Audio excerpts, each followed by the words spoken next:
दोस्तों, रहस्य रोमांच चैनल में आपका स्वागत है। आप कैसे हैं दोस्तों? आज की कहानी सुनने से पहले कृपया हमारे चैनल को लाइक और सब्सक्राइब जरूर करें। दोस्तों, पश्चिम बंगाल के दमदम कोलकाता में है क्लाइव हाउस। क्लाइव हाउस का नामकरण हुआ प्रसिद्ध अंग्रेज अफसर लॉर्ड क्लाइव पर। वही लॉर्ड क्लाइव जिसने ब्रिटिश को फांसी की जंग में विजय दिलाई थी। लॉर्ड क्लाइव इसी क्लाइव हाउस में ठाठ बाट से रहते थे। उन दिनों हाउस में विशेष चहल पहल रहती थी। गीत संगीत के जश्न, नाच गाना और शराब के दौर चलते रहते थे। ऐसी ही एक पार्टी के पश्चात दुखद घटना हुई और आज तक उस मेम साहब का भूत क्लाइव हाउस में मौजूद है। अंग्रेज औरत के भूत की पुष्टि 90 वर्षीय वृद्ध महिला भागी बी ने भी की। सन 1975 में भागी बी ने पत्रकार परिमल सरकार को बताया, बेटा, क्या तुमने अंग्रेजनी का भूत देखा है? उसका भूत आज भी अपने बच्चों की तलाश में भटक रहा है। भागी भी मूलतः बिहार की रहने वाली है, परंतु वह बचपन में ही अपने माता पिता के साथ कोलकाता आ बसी। भागी भी बताती है, मेरी आयु 9 साल होगी। मैं अपने माँ बाप के साथ दूध के काम में हाथ बटाती रहती थी। लोग बाग क्लाइव हाउस के निकट भी नहीं जाते थे क्योंकि हिंदुस्तानियों को यहाँ जाना सख्त मना था। रात के समय साहब और मेम साहब घोड़ा बग्गियों में क्लाइव हाउस जाते दिखाई देते थे, किसी भव्य जश्न में शामिल होने के लिए। सन 1975 की पूर्णिमा की रात थी। मैं सेन गुप्ता जी के घर उनके मेहमान के तौर पर रह रही थी। मेरे कमरे की खिड़की से क्लाइव हाउस स्पष्ट दिखाई देता था। चांद पूरा होने की वजह से सब कुछ साफ साफ दिखाई दे रहा था। ठंडी हवाएं हौले हौले चल रही थी।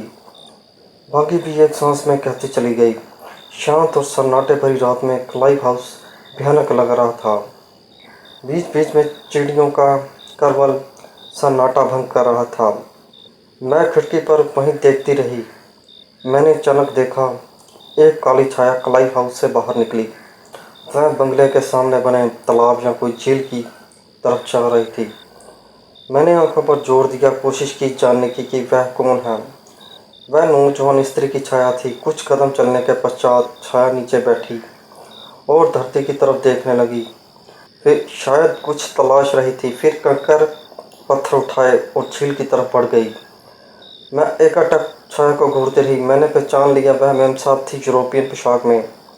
वह कुछ खोजती खोजती झील की तरफ जा रही थी। वह लौट आती और फिर तालाब की ओर जाने लगती।